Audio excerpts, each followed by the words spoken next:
Hey, good afternoon, Mythily. So happy to Good have you here. afternoon. Time to shine and celebrate, Mythily. We have spent close to 8, 9 months, I think, working together. And I'm super happy to have Yes, you today, on this graduation call. So, how does it feel to be here? it's like if I may compare myself to a small child wanting to do something and surpasses all the obstacles that comes the way and then reaches the top. The feeling of exaltation that one has. That is what I feel today. Wow, must feel really amazing, Mythili. Super happy, and you've worked really hard on this transformation for yourself. I mean, it's super awe-inspiring. We're definitely going to delve into the details about what specifically went through, to help you feel that way. So very happy to hear. So, Mythili, can you take a couple of minutes to share about what you do? You're just a little bit of a profile for the people who are watching. Yeah. So I'm Mythily, and I was born and brought up in Surat, Gujarat. And then finally, when my father decided to leave Gujarat and come down south, then we settled down in Chennai. So my better part of my graduation, post-graduation, everything was done in Chennai. And then I got married and came down to Trichy. I got married to a businessman. And we are now one of the largest manufacturers of PET bottles and jars and containers. I have two children, one daughter and one son. Both are into the family business. And yeah, so though I am the executive director of the company, I still would like to call myself a homemaker. So that is what I have been totally, rather than being a part of business. I am also running a women's organization called The Aura, which I started about 18 years ago with six of my friends. I felt that over and above doing charity to mankind, it's something which women should also learn, is to think about yourselves and to grow within yourself so that you're able to do more to the community. So that was why Aura was born. And yeah, so it's now 18 years and have about 150 women members from all walks of life. And I'm also a distinguished Toastmaster, and I have I would say I could take the credit of starting the Toastmasters Club here in Trichy. So that's just about me in a nutshell. I love reading books, though I was not able to do it for a very long time, but yes, I've gone back to it.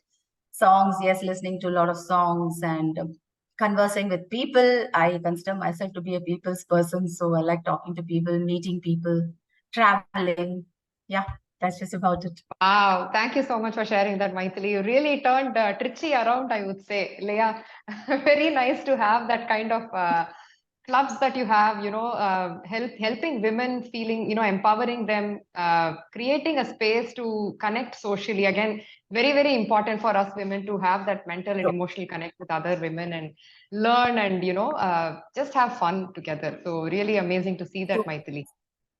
So, you reached out with at a point in time where you were at your lowest ebb, Leah. So, can you talk a little bit about what was going on for you as challenges at that time, Mythili? Okay, so there's not like one challenge at that time. It was three or four, that kept pushing me back. One was the mental challenge. Second was acceptance. Third was things not going all right at all. See, I have always prided myself to be a person of very high mental fortitude. I must say.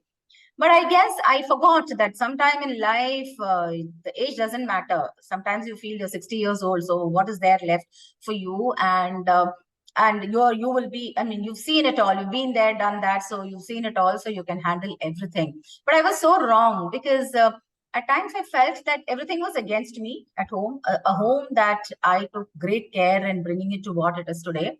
I felt that things were falling apart, and I felt that I was not able to communicate, or people didn't understand me, or things like that. So this was giving me a lot of mental unhappiness, I would say, which and made me sort of very irritable, and I felt that I was not reaching anywhere. So this was what I really felt before and yeah. So I felt that it wouldn't help if I spoke to anybody my level on level, or even if I spoke to people, it didn't work out. So yeah, that was my mental state before I came into this coaching program. Thank you, Mythily. And after many years, I'm feeling this way. After many years, I'm feeling this way. This is probably one of a kind of a feeling that I felt after so many years. And that made you really uncomfortable, Leah, at the time. Like you've always, like you said, you've really prided yourself as somebody with great mental strength, and to see you that way, it was really making you feel uncomfortable. So what would you say that was the trigger for you to reach out for help, Mythily? In a way, yes. I felt that I needed to talk to somebody and find out foolproof methods which would, resonate with the kind of thing that I'm going through. And yeah, so I felt that there's no point in keeping things to myself. And I would want to reach out to somebody who's totally not connected with my family, or who's not my friend, friend as in friends, and who doesn't know anything about me. So that way I'll be able to open out faster.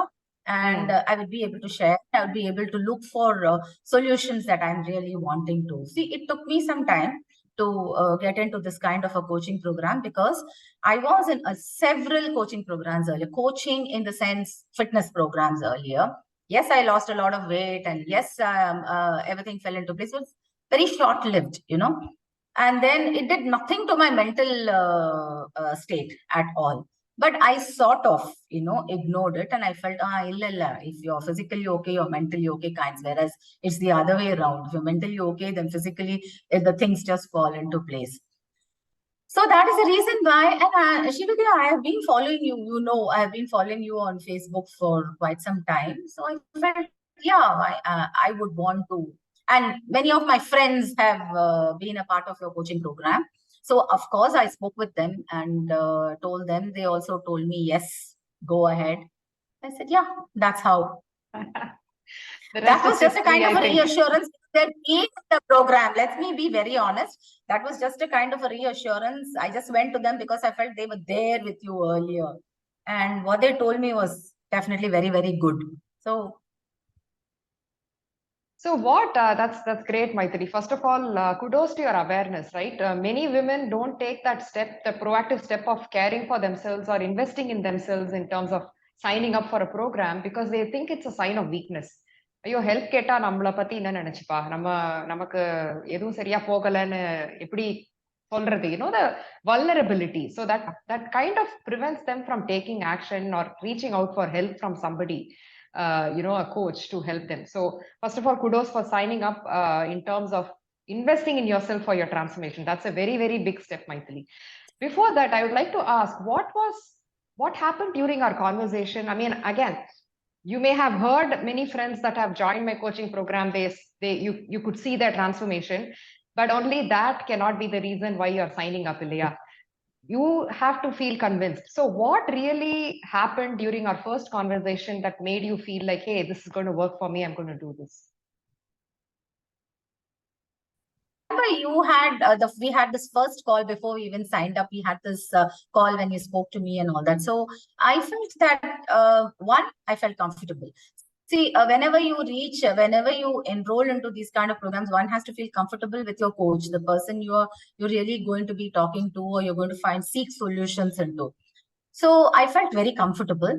I felt that, yes, there is a systematic approach being taken, where I would be able to sort of take off all those blocks one by one. And thirdly, empathy, which is so very important for these kind of situations.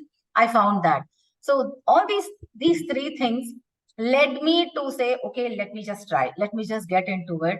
And yeah, so we have to make the first step anyway, isn't it, Srividya? So I said, I want to take the step, and I want to go with the flow and see how much I am able to get out of it. But yes, once I joined, I made up my mind that I would put my heart and soul into it, no matter what. I will have to get through it. And when I come out of it, I have to be sort of at least get most of the solutions to the kind of state I was in. Thank you so much for sharing that, Mythily. It really feels amazing to hear that. Connection was very important, empathy, and of course, the structured approach that was very important for you to feel comfortable that, yes, this is going to work for me. And of course, the habit based approach that I follow, while we had this conversation about your goals, we broke it down into daily small behaviors that you can do consistently and then stack habits one on top of the other rather than taking everything all at once and trying to go after it. How did you feel about this approach, Mansi? Very systematic. That resonates. I am a very systematic person myself. I believe in a lot of systems being put into place, and for my own sanity, you see. And so I felt that this kind of an approach resonated with me, and I felt okay with the system because I am like that. So I felt that this kind of a system is where I would be able to reach a solution.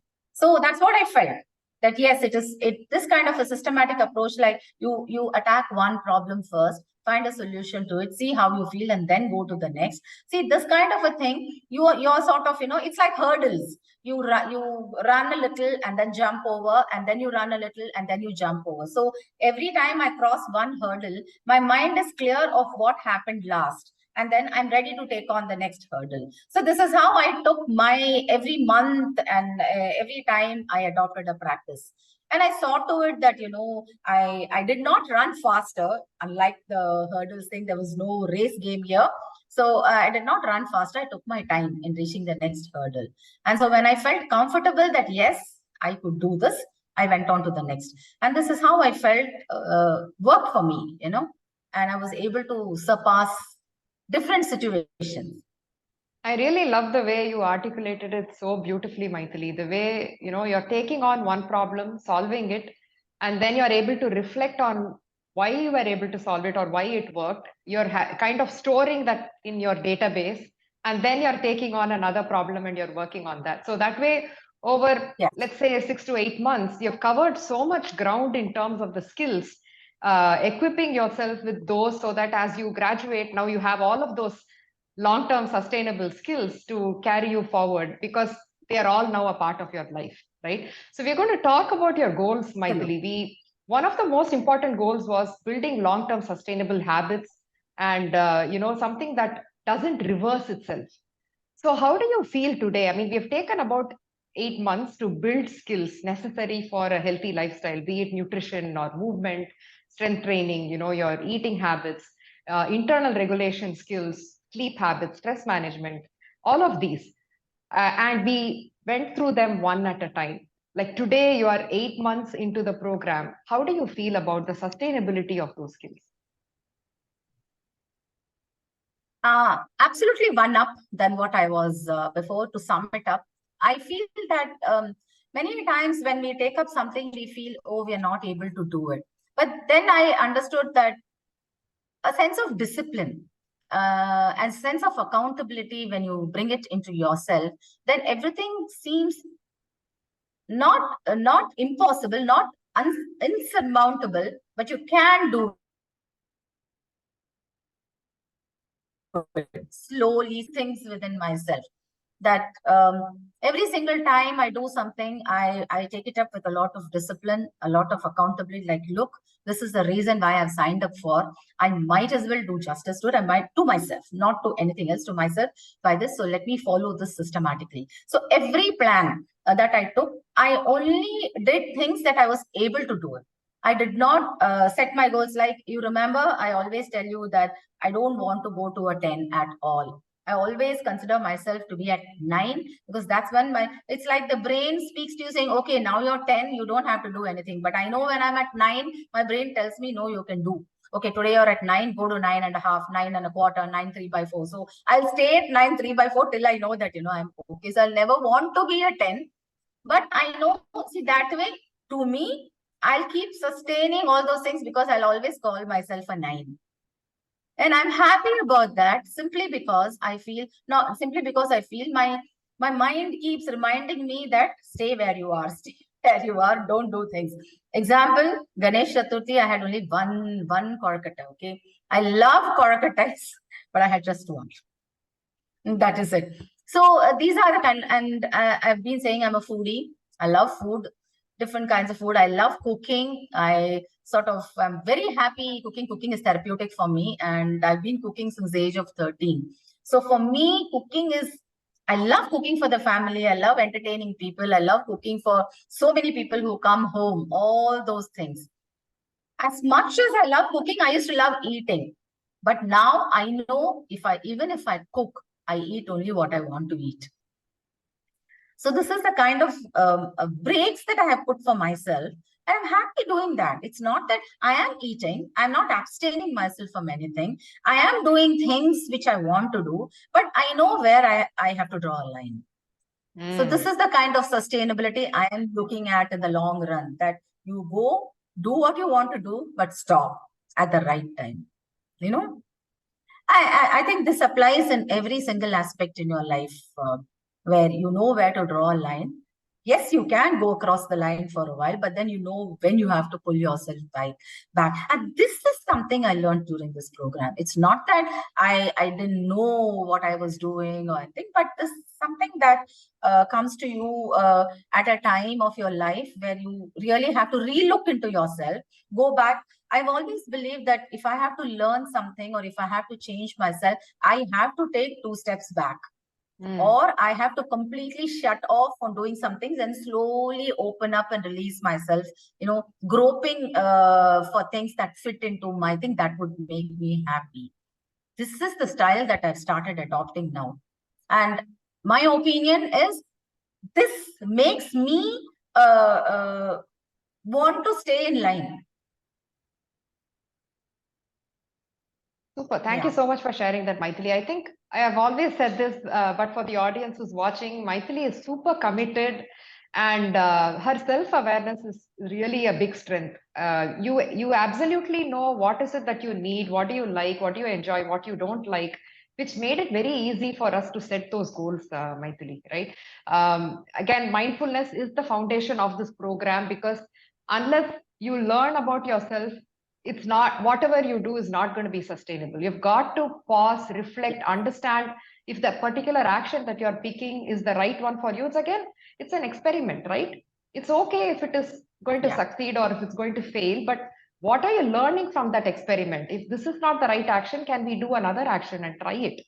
Be open to trying. Again, that's something that I really appreciate in you, Mythily, that open-mindedness to change behaviors that are not working for you, learn new behaviors, right? With childlike enthusiasm, approaching it with that newness in your mind, like it's okay, something new that I always heard that from you, Mythily. I'm gung-ho learning new things, hats off to you. So again, you learned to set small goals, something that felt doable, while at the same time not making it a 10, but giving yourself room to grow, right? That was important to you. And staying committed to the practices. Every time I always heard, hey, yes, I can do it. Or even if you accepted, you'd sometimes come back and say, hey, Srividya, this doesn't feel right. I need to change it. Or this is the way. You would have already found a solution. Coming into the conversation, hey, but we did this, but then, hey, but this didn't work. But this is the way I kind of pivoted. Again, your self-awareness coming to your help there, Mythily. Especially with the one where the fridge thing, right? I really recall that incident where you would sit down at the table and have your domestic help open the fridge and bring you some treats that you wanted, rather than exposing yourself, to the treats. So you increase the friction to those kind of habits, right? And another important thing that you bring about here is having a healthy relationship with food, Mythily, right? When you talk about sustainability of the program, it cannot be around restriction or telling you that this is a strict diet chart that you have to follow. I think if I had given you that, you would have just run away within just 15 days, right? Maybe even a week. I wouldn't have had any more to do with it because I'd already done that in the past, and I felt no more of that. I'm not abstaining myself from eating things that I like. So, yeah. So how did you think your relationship with food evolved during the last 6 to 8 months? Very honestly, I've been telling you I'm a 100% vegetarian without, I don't even eat eggs. And so eating meat or anything is out of the question. So within the purview of whatever things vegetarian that I could get and the protein thing that I could eat, I made sure that I kept changing that. For example, remember our conversation when I said that I've decided to take all these pulses. One day it will be konta kadla, one day it will be black, one day it will be pasi parpu, one day it will be pacha pairu, one day it will be mocha. So I felt that this way I at least have some protein brought in, something different. This way I'll either have it as a sundal or I'll make a nice sabji out of it with some garlic and some tomatoes and all that, and then have it with rotis or even with bread. I'll have it with anything or just as it is. So I saw to it that I brought in some kind of difference in the way I combined protein and vegetables and food that looked not attractive, but at least, eatable on the plate. And yes, the colors, different kind of vegetables. Sometimes I mix 2, 3 vegetables just to get the color on it. So I tried innovating and experimenting with the kind of food, limited food that usually vegetarians seem to have. And yeah, I found it very, very good because I was making something which the entire family liked. So I didn't have to do separate stuff for me and for the family. Because I had been in certain fitness programs where I had to cook something separately for myself and then separately because my husband or my son would not touch it. Right. So this particular thing helped me make the same thing for the family. And, they also, in the meanwhile, I was happy that they also eat healthy, things like that. So this is one way I made sure that I ate whatever food that I liked, but in limited quantities.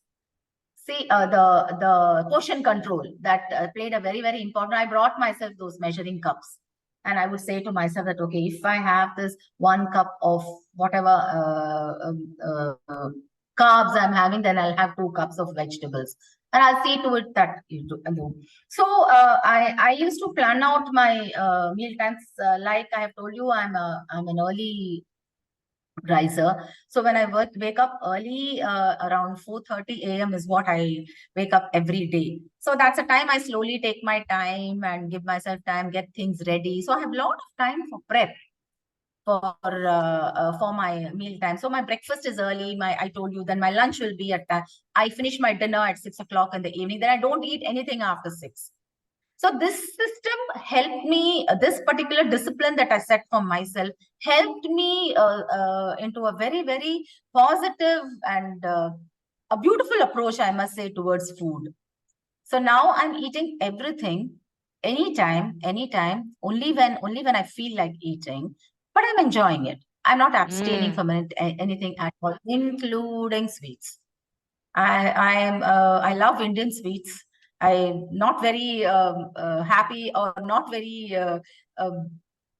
I don't like those mushy, slushy pastries and all that. I don't have them, but I love Indian sweets, gulab jamuns. You give me anything, I'll eat.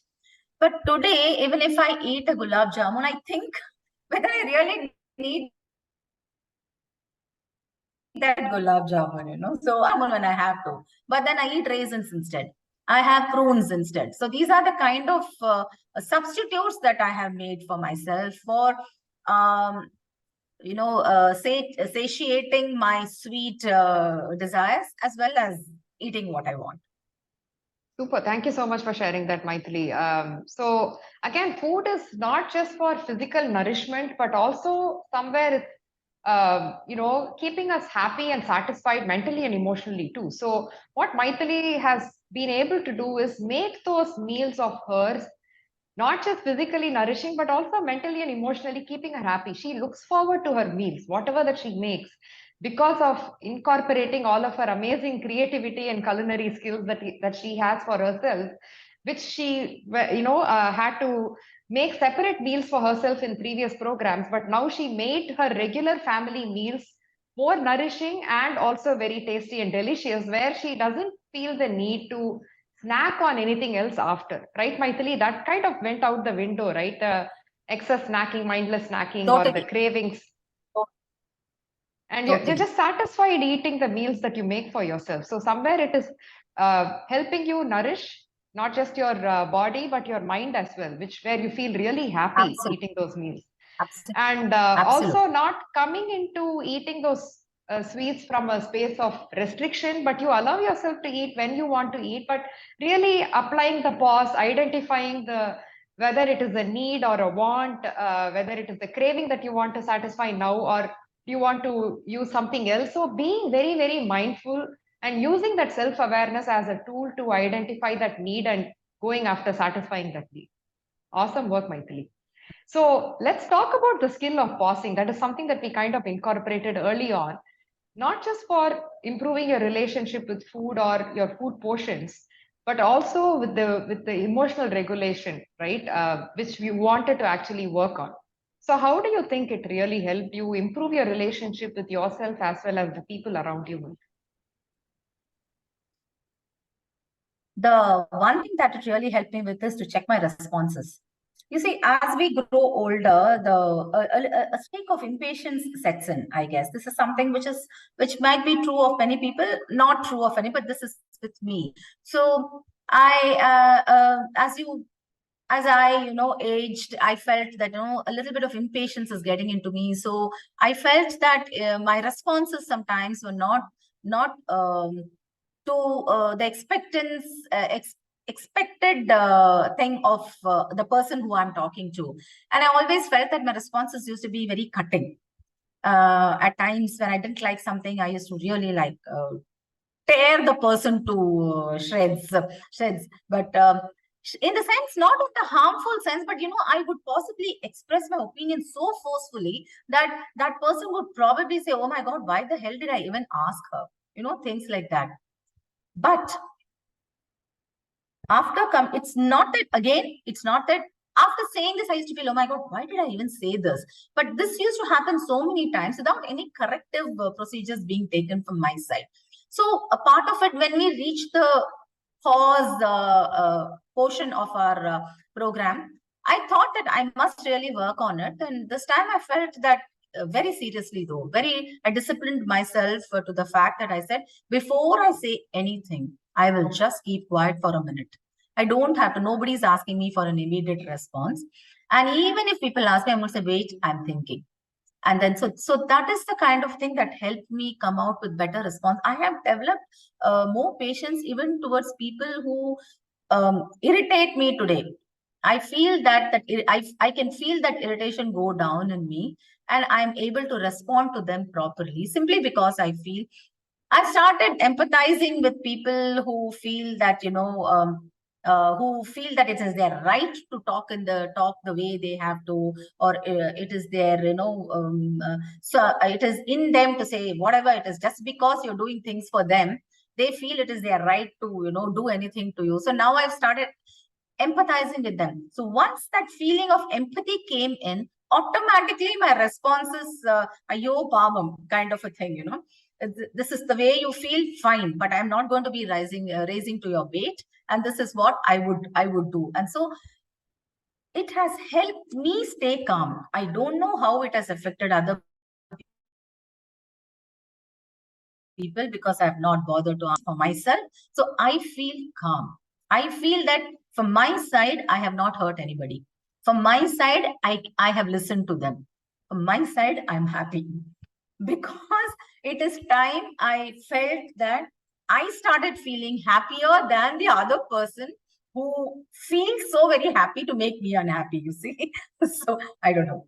So that is the reason now I am more I laugh more today, and I am looking forward to good situations and looking forward to how I'm going to do things. Yeah, so sort of it's like a weight off my body when I do this.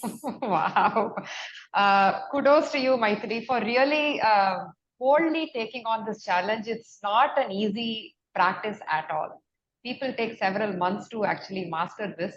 And you took it head on because of the space that you were in. You were really enthused to make that change for yourself.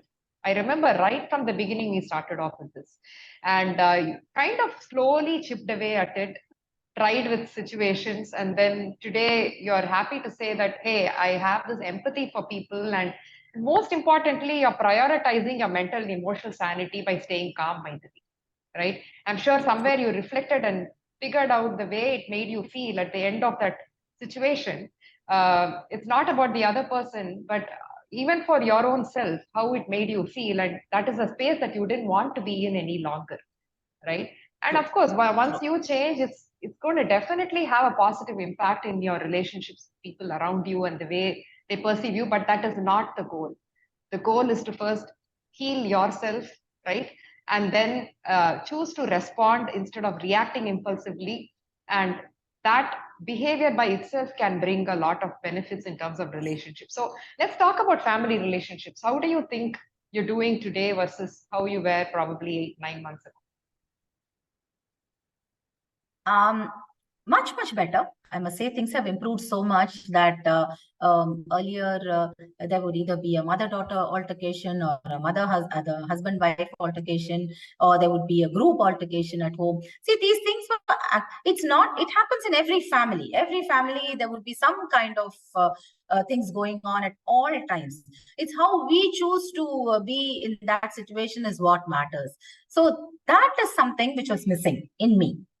So, at some point, I realized that, hey, look, I am the boss of the house. These are people who are going out to work. I am not going out to work with them. So whatever I have to say at home counts. And now, if I have to make it count, then I have to change my approach of, telling them very nicely, very softly, saying this is how it works. At home, this is how it will be. Or if I've got to do it, this is how I will do it. But in that particular situation, nothing seemed to fall into place, or maybe my tone, or the way I said it, or the way I didn't say it, things like that were so many things.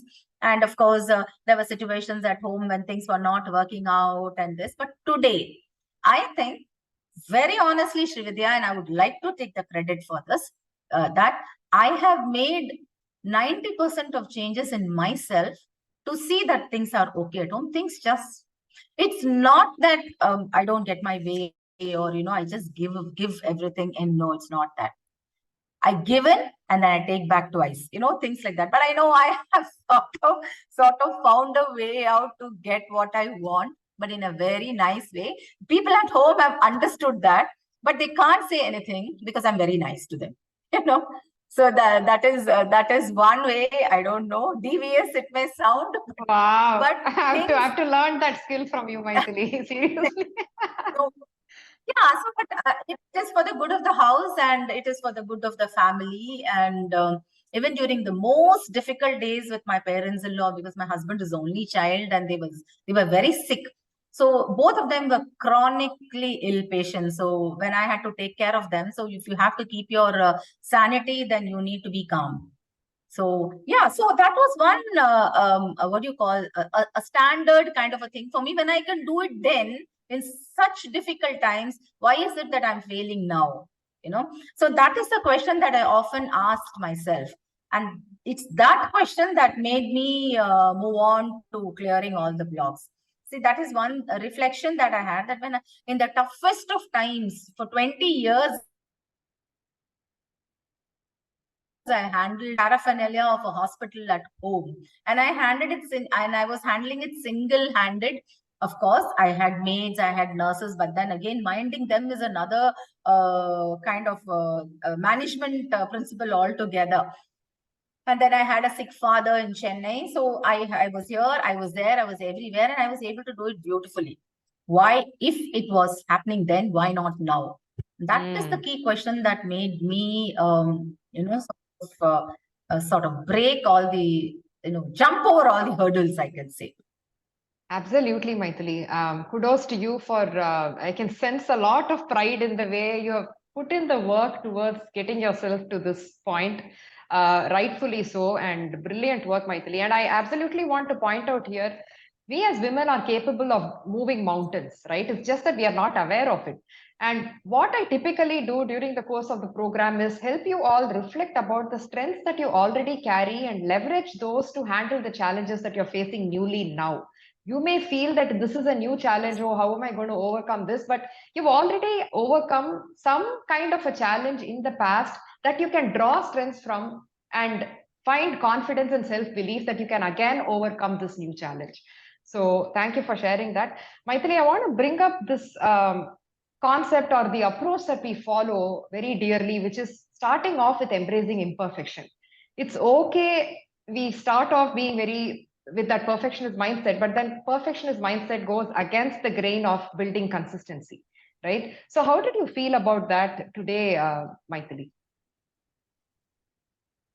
I think if any, like you said very rightly, women can move mountains if you set your heart to it. So there was a time when I felt that everything has to go perfect. Everything has to be done according to schedule. Everything has to be time bound. And if one, it's like, if you commit a mistake, then it's a cascading thing of committing mistake. So that should not happen. So you have to nip it in the bud, kind of a things.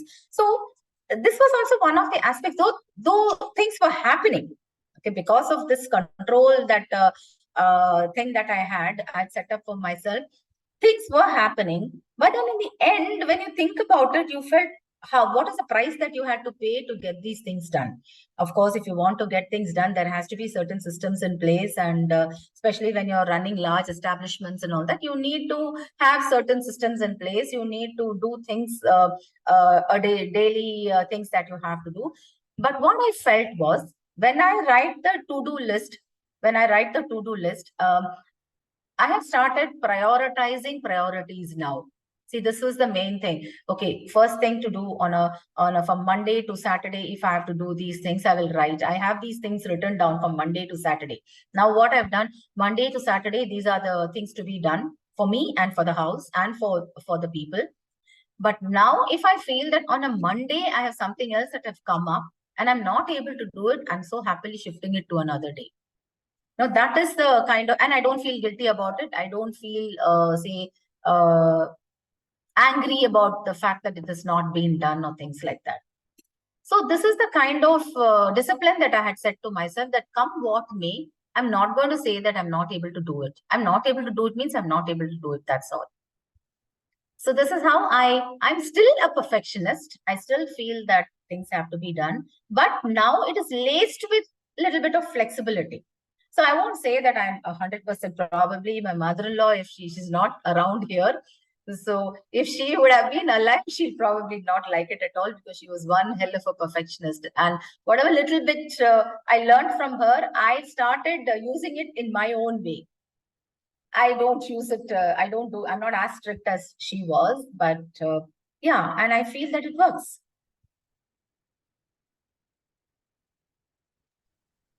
So, a structure and system always helps, Mythily. I mean, that is one of the key tenets of this program, I would say. Building a structure and system, be it for your shopping or meal planning or prepping, really make sure that you are able to put together consistent meals.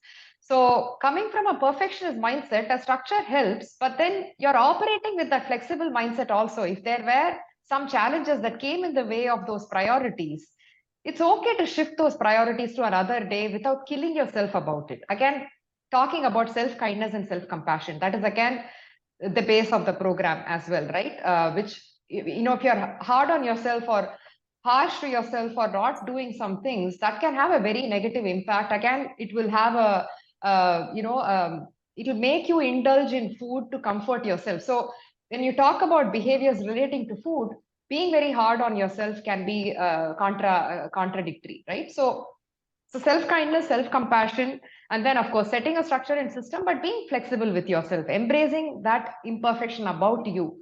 So how has embracing imperfection about you helped the relationship with people around you, Mythily? One word, I'm absolutely happy with it. People are happy with it. This is a thing that has happened because I have become flexible with many things. But then, Srividya, being flexible doesn't mean that I don't make them do it. I just give them a time limit. I say, okay, if you're not able to do it, can you please do it in a couple of days? So, and if you're not able to do it at all, would you like me to give you another way where you can at least accomplish it? So that is the kind of working around to make things happen to what I have envisioned. So this is what has made things work for me. So what I said, please do it now. Earlier it was do it right now and this way. Now I tell them, are you able to do it? So you rephrase yourself, you see. Rephrasing always helps is what I have learned. Will you be able to do it? Fine, and you will get what you want. It's just that, somebody feels very nice because they feel you're asking them their permission whether they can do it. It's not really so. I'm just telling them in a way that they would like to hear. Right. So I tell them, will you be able to do this today? And say, no, give me time, give me some time. Then I'll ask how much time. Then they'll say in 2 days, okay, fine. After 2 days, I will ask you. So it's like one dagger on them, very light dagger on them, but it's not really forcing them to do it. This is the kind of small skills I've learned to deal with people. Finally, they come to me in 2 days. I know for sure that after 2 days, I'm going to ask them. So, I mean, things like that. So this. Yeah, go ahead. Sorry. Yeah, go ahead, Vidya. Go ahead. No. So being embracing that imperfection about you helps you embrace imperfection around you also. So you were able to be a little bit flexible. It's not about being complacent and letting go of those priorities, but giving them a little bit of a leeway and saying, hey, can you accomplish this? And that would not have happened as the old Mythily. Is that right, Mythily? What a 100%. transformation. Awe-inspiring, seriously.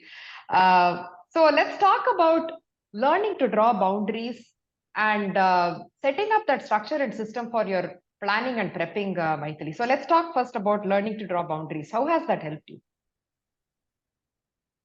It has helped me. It has given me more time to myself. That is one, right?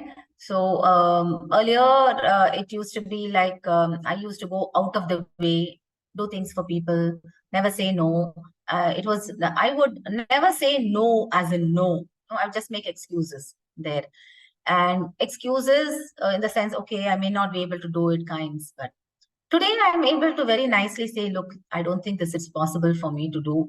If it is possible, I will do it. Otherwise, please don't count on me. Things like that. And I have learned to prioritize myself. So today I'm very easily able to tell my family also that, hey, look, I will not be available for this particular time. So if you have anything, you tell me now. I'll plan it and get it done. Earlier, it never used to be like that. It used to be like, they will tell me something and I will have to somehow squeeze it in and do it.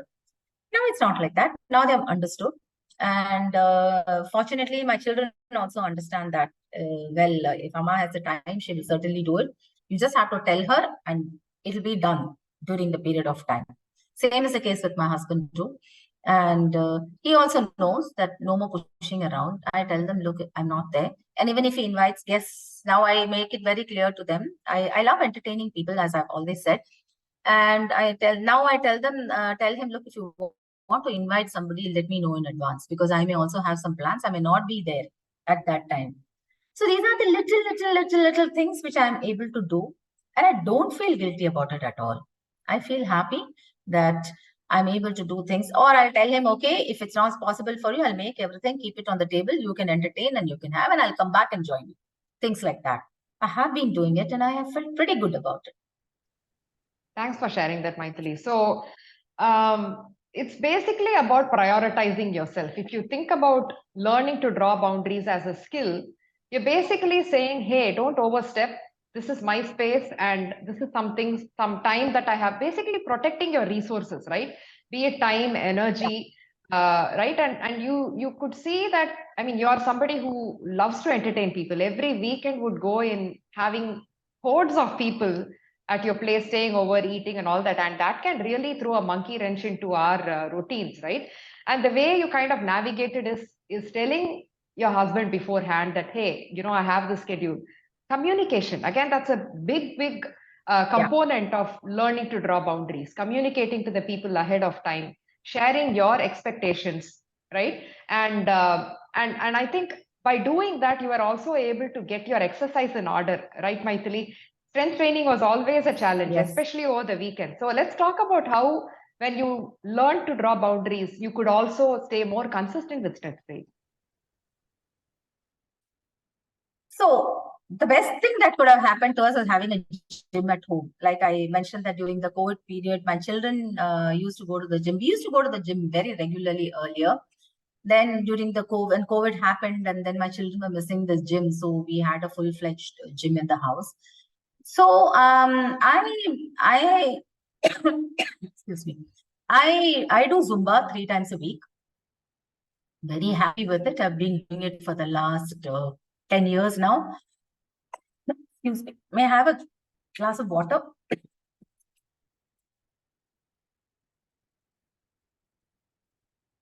So I felt it was easy for me to do Zumba. And then on remaining days, I used to go for a 5-kilometer walk. So all this I felt was okay when you told me that, strength training is also very, very important. So I said, okay, let me start with one day. And I felt, okay, since I was doing Monday, Wednesday, Friday into Zumbas and Tuesdays and Thursdays into a 5-kilometer walk, let me first take it up on a Saturday. So the first 2 Saturdays happened and I was happy. And then after that, I started having guests continuously over the weekend. So then I felt this wouldn't go on. I said, I thought to myself, and I changed the strength training day to a weekday. I said, I will not just leave weekends aside. I won't do anything over the weekend because having guests over and staying at home means everything else takes a back seat. So that is how I sort of made strength training work for me 2 days a week, and now it's 3 days a week. I have a trainer coming home. Now it's fallen into a schedule. Please grab some water, Mythily. So so again, your self-awareness coming to your rescue here, right? Identifying why it is not working, not seeing it as a failure, but as feedback, and reflecting and understanding what you can do to change your habits or change your schedule around a little bit to make that a consistent practice. So how do you feel about your strength today, Mythily? I'm elated about the way things you can move mountains, or you can make a mountain out of a molehill. See, these are things that's within you. You can either keep giving excuses, or you just challenge and attack the thing that is coming, the challenge that is coming into you, and keep going forward. So I chose the latter. And I said, yeah, I have to do it. Means it's up to me to find the time and things to do it. See, we always believe, my mother-in-law, she always used to say that the most successful people are those who are busy. The busiest people are the people who are very successful because they plan. So that's, they're able to do everything. They're very, very busy in their lives, but they are able to do everything because they plan, prioritize, systemize, system. She used to, drill this into us, saying system, which is in a way very, very good. It has rubbed off on me very well. And now I feel that that works. And even though you're very, very busy, you're able to reroute yourself and come back and say, okay, fine, you can do it. I'm not letting go of other things. I'm doing that on another day, but I'm still doing it. Right? If I don't do it, I'll still do next week. So that way I get it into place to the best possible way that I can. And so when I travel, if I'm not able to do something, at least there's where the mindful eating comes into place, and that is my biggest asset, I can say, mindful eating. So whenever I'm not able to exercise, then I see to it that I eat mindfully. Somewhere, I make a balance. That's really amazing, Mythily. And I can tell you right from the get-go, there used to be multiple challenges, right? And the way you navigated every single one of them is super impressive, with the right kind of mindset, instead of seeing it as failure, as feedback, sporting a proactive and a growth mindset. Again, you talk about the structure and systems. It resonates with me so much because that is part of this program. right? How we build everything as a structure and have systems in place, shaping your environment to make this very conducive for your goals. Again, that rules your consistency. And every time you faced a challenge, the mental resilience and the strength with which you picked yourself up and showed up again. Let's talk about that, Mythily. That's a very, very crucial skill, especially when you're graduating now. That builds that confidence, right? Hey, challenges are going to show up, but then, hey, I already practiced how I should pick myself up and show up. So, how do you feel about that skill, Mythily? I learned the art of talking to myself, talking to myself or chiding myself for not answering. Don't make excuses for yourself. So whenever you feel that, so that helps you. I mean, I don't know how it is for others because each one goes through different situations in life and each one has different approaches in life. To me, speaking to myself helped in the sense whenever you're not able to do something, I always say don't make excuses for yourself. Don't make excuses that you're not able to do it. Find a way in which you can do it. So I was sort of not allowing my mind to think negatively. I was giving ideas to my mind to sort of pivot from that thought to another thought which would make it work. See, this helped me to get things around for me. So I would possibly for example, I have guests at home and I feel that I am not able to do something. Then the following week, I tell myself, okay, there were guests at home, but you could have done it this way. You could have, when they went to take some nap, you could have done something.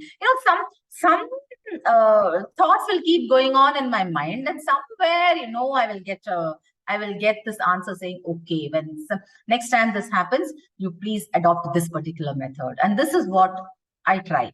I used to try every single thing that came my way. Never gave up on trying things for myself. And yeah, so that is how I felt that I was able to get around to at least 98% of the things that I really wanted. Like I say, 9 on 10.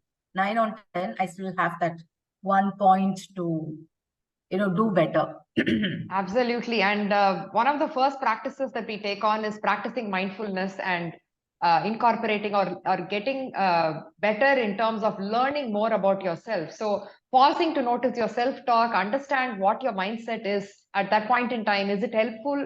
Or if it's not helpful, how do you reframe that mindset? So, all of these skills actually come in handy more so when you're facing a challenge, and it gives you the confidence and self belief that you had those solutions within you all along. You just have to think, and then you're able to find your own solution. So that's what makes this journey very, very sustainable, because again, it's not me constantly giving solutions, but holding space and giving these kind of, or teaching these skills to my clients where they are able to self-reflect and find solutions that work for them.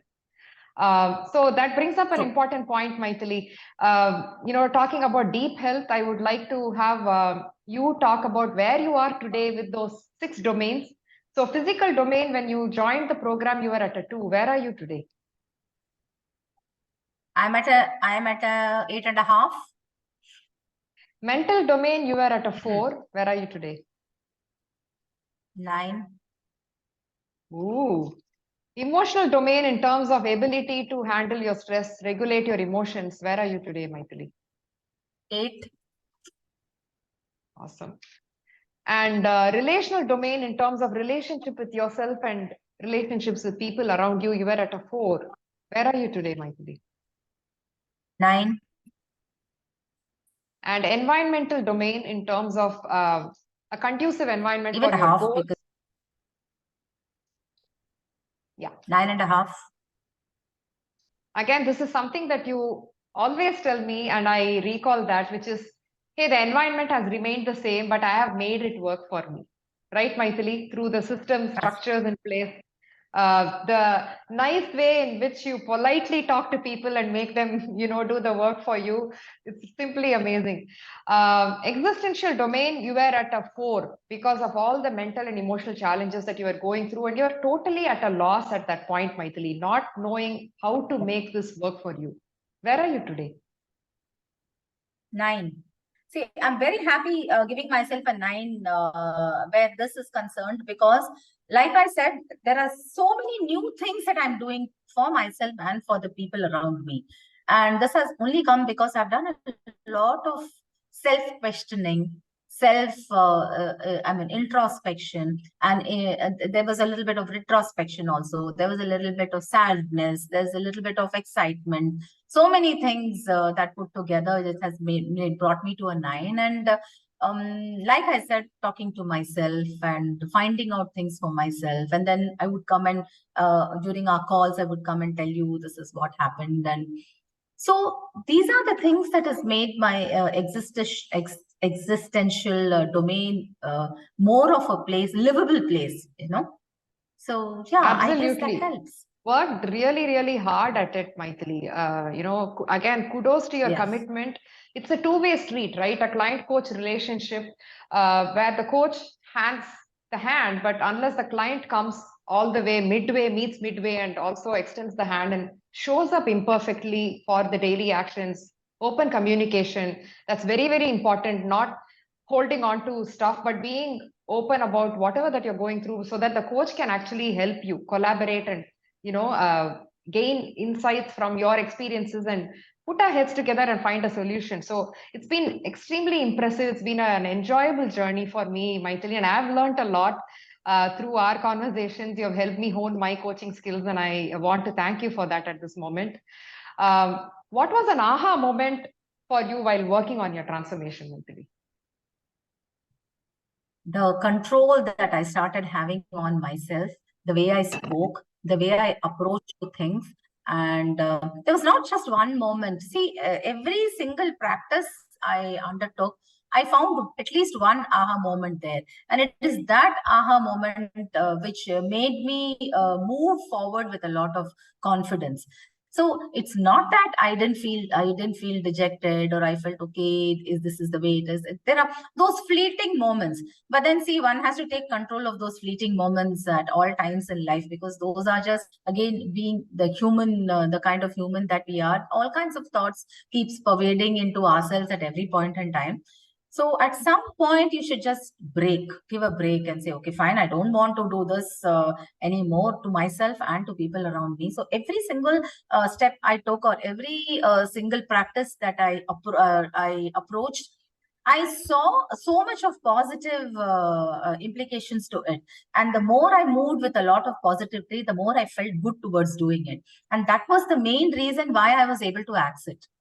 This is my own attitude that helped me to break through all the obstacles, and then, find good in every single practice that I did. And that was these aha moments for me, because I saw to it that, yes, this is something which is very, very good for me. Why not I even try to do it? And when that thought of mine helped me do it, I was very happy that I could achieve it. See, those are the kind of feelings that I have, and those are the aha moments for me, that I was able to move on with every single practice without a break. Wow, simply amazing and inspiring. And this is something that's going to motivate all the women who are watching this, video also, which is accounting for small wins, right? And using that, success breeds success, right? When you feel like you're winning, it just brings in more wins rather than feel dejected about things that are not happening. Focus on things that are working really well and keep building momentum about that, right? And also you're saying, hey, it's not like I did not feel dejected or I did not feel sad. I embrace that about me. We are all humans. We go through that, right? Ups and downs, but not letting it sabotage your next actions. Letting it stay and accepting them, but then thinking that, hey, is it helping me? What can I do to help me? And building that positivity within you. Super amazing, Mythily. Very Thank true. you for sharing that. Now, can you please share some feedback about your coaching experience in terms of accountability, guidance, and support that you received? How helpful were they for you, Mythily? Well, if I have to say 1, 2, 3, I can't. But overall, what really, like, from the time I joined this coaching, because I felt there was so much of system into it, there was the approach and the positivity with which you took the what you call the the practices forward. That is something that helped me succeed. This is one thing. Secondly, I feel that more than the coach and the client relationship, you made sure that you are friends first, and you are two human beings talking to each other, and you are there out to you reach out to people and make them feel good about themselves. See, it's so very important. Somebody comes to you in a very sort of a very broken state, and instead of telling them that you're in a broken state, you need to do this, you need to do that, put that aside and look at it in a different approach. So one by one, you're able to, come out of that state. And that is something which I felt was there in this kind of thing. Thirdly, showing up for every single thing, every single call was never a challenge to me, because like I told you, I'll always schedule. Whenever I have a call, I will not have anything that half a day till we finish. So it will always be dedicated to this. So I'm mentally prepared to be there for the call. Fourthly, I felt that a little bit of discipline and a little bit of accountability from the client side always helps the coach to come out, use their coaching abilities to the best of their ability. This is something which I have always felt, that I have to be disciplined, I have to be accountable, I have to make the effort to see that, to help my coach help me. This is the kind of thing I felt, and that is how it has been. And that's why it has led me to where I am in a pretty short period, I can say. I'm not even looking back at my time. Yes, it was there. It was there, always be there at the back of my head, but those are learning experiences. And I will never allow my mind to go back there, and because now it's under my control. Wow. Thank you so much for sharing that, Mythily. It's super inspiring, and really appreciate what you said there about the client helping the coach you, right? I mean, it's very important that the commitment, again, it's not about consistency. Those are two different things, but the commitment towards showing up for the calls, openly communicating what you're going through, keeping that engagement happening. When that happens, then you're never out of touch. Even when you show up for the call in 2 weeks, we exactly know what has been going on in the couple of weeks, and we don't have to wait until the call to solve your problems. If there are challenges midway, reaching out, and then we can put our heads together, help you resolve that, and then we meet on the next conversation to keep moving. Again, that's very, very important, right? Building momentum. And thank you for all that you said about the support and the accountability and how useful it was for you. What really was the best part about me as your coach, Mythily? You are always there, Srividya. You're always there. You're always, whenever I needed you to come out with a solution, you did. You did. Your approach, your a very, very nice disposition at all times, and your empathetic nature. And in spite of internet's playing truant, we were still able to get on with our calls or anything. So yeah, so it's very, very important in a relationship as such, and it takes two to tango. So if one person is not going to be approachable or not, I mean, you have one question and you speak two words, and the other person comes out with one word, then there cannot be any conversation. It was not the case with you. So I would just rattle off, and then you would come back with put all things together, and then give me a directive or a perspective. So that is the kind of person that you are, and that is what helped me come out a person, those kind of very muddled situations, to a much clearer person. Thank you, Mythily. What specific skills do you think I carry that you kind of leaned on to help with your transformation? Trust first. And I always felt that I could trust you with a lot of good things that you could come up with to help me cut through all those naughty situations that I was in. And that's what just happened. You need to trust your coach. You need to trust your coach as a person who's also must have much as you teach us about, or tell us rather, about our imperfections, embracing imperfections. See, you are also doing the same thing. You're also embracing your own imperfections, and you're trying to get out of it and doing things working for yourself. See, leave the profession. Profession is one that, yes, you're a coach, you're trying to help people and all that. But then when we have we don't think of it as an entirely coach and client relationship, and we think of two people talking to each other, everything falls in place. This is my opinion. Like, if you open up between two people and talk to each other when you know that something is common, then yeah, things fall into place, and that's how you work. So you could relate to what I was going through as a person, right? I think that was very important for you, right? To understand that, hey, she's also another person who's having her own set of challenges, and the way she's navigating it, that kind of helped. I mean, that resonated with you firstly, and then the coaching See, skills, that's right? what made me more empathetic. See, it's what made me understand also that, see, in spite of people go through all kinds, especially women, we go through challenges at every single point of time. From the time you get up till you go to sleep, you find so many things happening where you have to combat them with the same ease that you would do otherwise. So this is what made me understand that, hey, look, with so many things, like in the middle, your father fell sick and so many things happened. So with all that, you are handling so many people. So that was the kind of understanding, and that was the kind of relatability that you had. So yeah. Thank you, Mythily. I really appreciate that. I'm a human first, coach next. We all go through challenges, and I mean, a coach doesn't mean you put that person on a pedestal. It's just that we have invested time in ourselves to learn skills to coach other people, and we have also invested time in learning these skills for ourselves, so that now it's a part of our life, and we are just imparting those skills to women that we come across. So that's about it. And thank you so much for sharing that. What message do you have for the women who are watching this video, Mythily?